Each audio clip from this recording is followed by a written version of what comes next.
Me just look long, speak in English. So, well, I'm just gonna, if you don't mind. Yes, of course. Of course.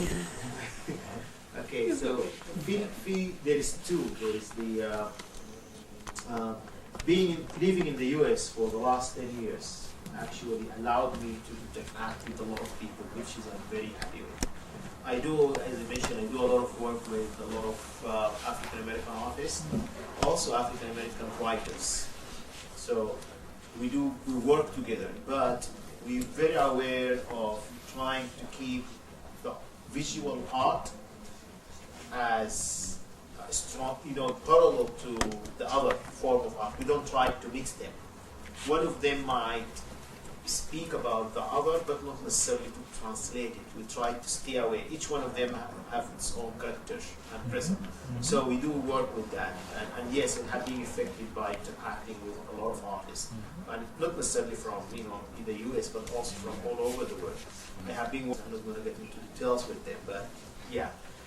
And the last one about the project of Redo China, the artists that they all will come and look into a country that's going through a lot of changes, and each one of them will come with his own background, because growing up in the Sudan, the Chinese have been our friends during the socialist period, where they help people out in doing things. But now they want money, basically they want high currency, and in that they don't care about how they get this money, or if there is a genocide in the Sudan or not. It does not matter. As long as there's investment going on, then things will be okay for them. So I have been working with that ideas. في التربية الفنية, your question about the التربية الفنية, actually this is very sad, because in the Sudan things going backwards. Again, I work with a lot of people, a lot of my friends who are artists, and they came from the School of Fine and Applied Art in Sudan, which is the Munir Muassis. Fia, he's one of the people who are, because this is haram, basically. If you went to the library of the School of Fine and Applied Art, this is like very funny. You will see all pictures from paintings, like Renaissance and the Baroque, and all paintings basically. If there is anything nude, it disappeared from the library. If there is anything either disappeared or they have been crossing things, which is using a black marker, where they look at artwork as a sexual materials, not artwork. So you'll see Monet, Manet, all of those have been either cut off or have been crossed over. This is a very common thing. Like you see Gauguin, all his beautiful paintings also have been covered with black markers and so forth. And in an environment where there is a lot of oppression and there is a lot of misbelief on different people, like if you thought, for example, about different cultures, like people who have been doing things in the Sudan, people look at them as people with no souls. And this is very common in the Sudan. So things are really in the last, I would say things have been, well, I don't believe in the history that goes back, but the mentality of the Sudanese elite and educated, the people who are educated in the Sudan, they were not able to stop the oppression, and they were not able to go forward. They were not, they go more into the dark, basically, with their thinking, with their thoughts. And this is not only for visual art. You see songs that have words, khamra, for example, alcohol. If it's in the song, they will not play the song in the TV. So things are really bad. Eyes also. Eyes. Of course. So you cannot, it's very much like, this is very much like, to be open, it's very much about Islamization of culture.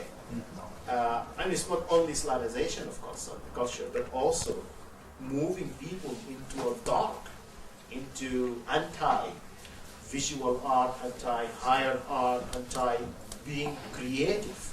Like to be creative and create work that doesn't have limitation, it's not working in the Sudan. So I think it's a very serious situation.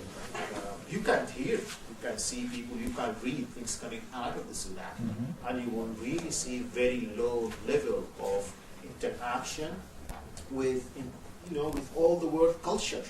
if you cannot see Monet or Cézanne or Vincent van Gogh, if you cannot see these people, how are you going to be an artist? If you cannot relate to the culture of the south of Sudan because you think of them as kuffar, as people with no soul, how are you going to be someone who can write about the culture of the Sudan? If you cannot relate to the ideal of the Nuba in the Sudan and what they think, how they decorate their body and so forth, how they do the dance, because also you think of them as kuffar and as people with no souls.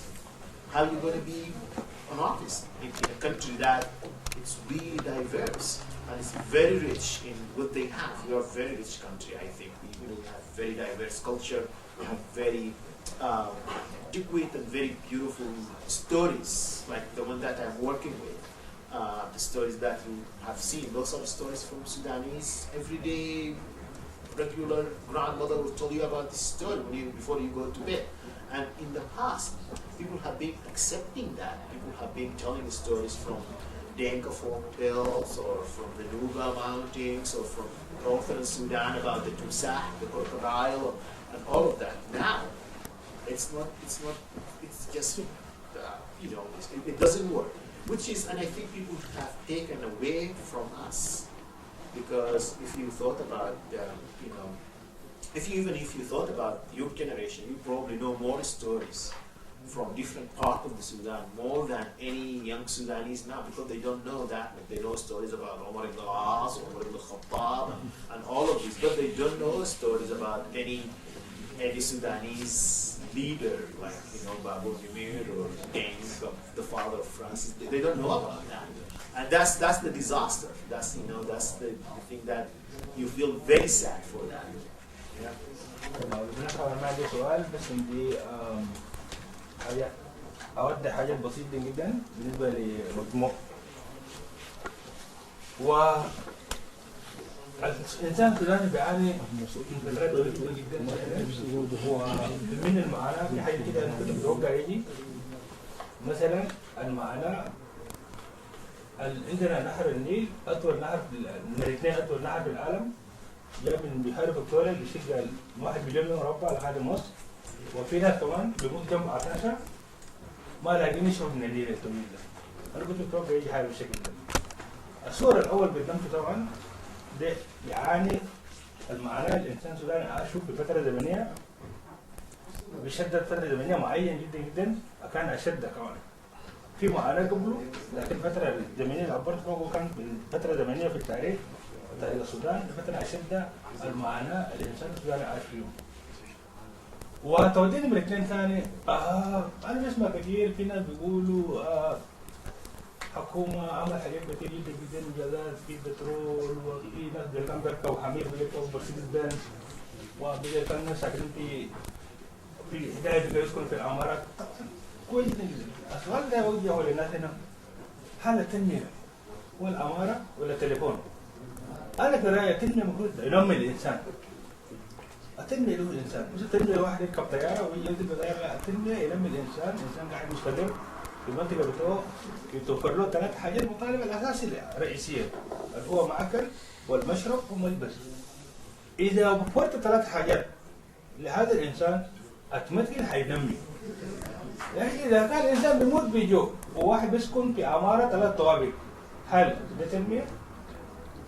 نمرة 2 التنمية الموجودة في السودان كبيرة يا جماعة 1 مليون مربع. التنمية ده موجود في منطقة واحد مثلا في خرطوم.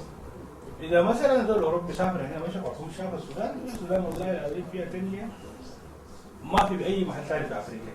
نعم. كده خليه يجي شمال كده، خليه جنوب، خليه جنوب النوبة، خليه شمالية كده شوية، يطلع برا من شندي وجاي للشمال. هذا المنظر الجميل موجود في خرطوم موجود؟ ما موجود. طبعا جنوب النوبة أو شرق السودان ده نساوي طبعا مثلا يتكلم عن الجنوب بالنسبة للناحية العنصرية هو أنتوا، لكن نجي للشمال، هل حاجات جميل في خرطوم موجود؟ أوكي. التليفونات، هسه واحد من هنا بيقدر يضرب تليفون لغاية نيمولي يتكلم بالتليفون. لكن بينما إنسان ثاني لا بيموت بالجوع، هل ده تنمية؟ ده ما تنمية. الإنسان إذا يتكلم عن تنمية بوفر 3 مطالب رئيسية كالحياة الإنسان هو زي ما ذكرته. بعد ذلك